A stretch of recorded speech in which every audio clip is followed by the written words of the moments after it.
The ABC has gathered harrowing accounts pointing to alleged Russian war crimes against Ukrainian civilians. Locals in a small village near the capital Kyiv have described a brutal month-long occupation by Russian forces. And a warning, this report contains distressing details of rape and execution. Correspondent Sean Rubenstein-Dunlop reports from Borodyanka. Outside Kyiv, suburban life is in ruins.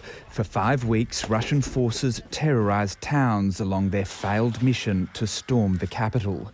Now we can see what they left behind. Borodyanka might be liberated, but in every corner it bears the scars of atrocities.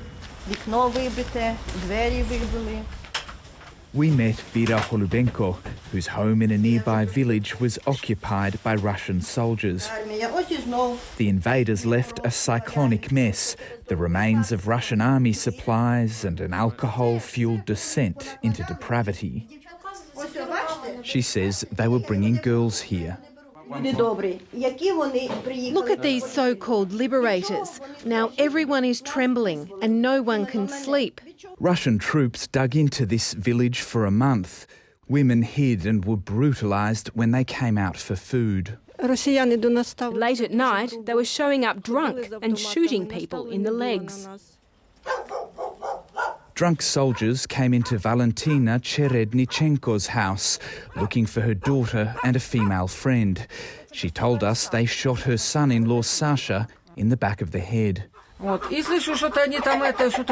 He said he wouldn't let them rape the 2 women. He said, "I'm Russian. Are you going to shoot me?" And then I heard the sound of a click, and Sasha fell. I put a jacket under his head, and his brains leaked onto my hands. After the killing, witnesses said the soldiers raped 2 women. Sasha was buried here in a shallow grave.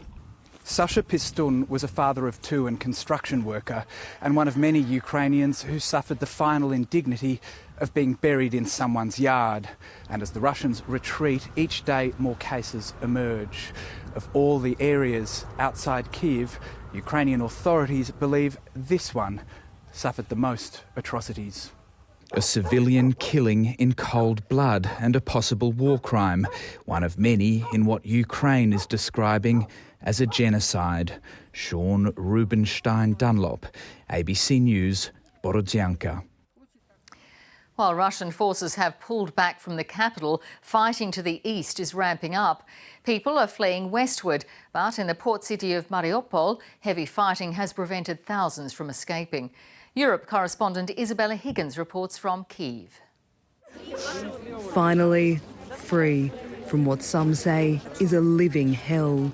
Those here have been stuck inside the besieged port city of Mariupol.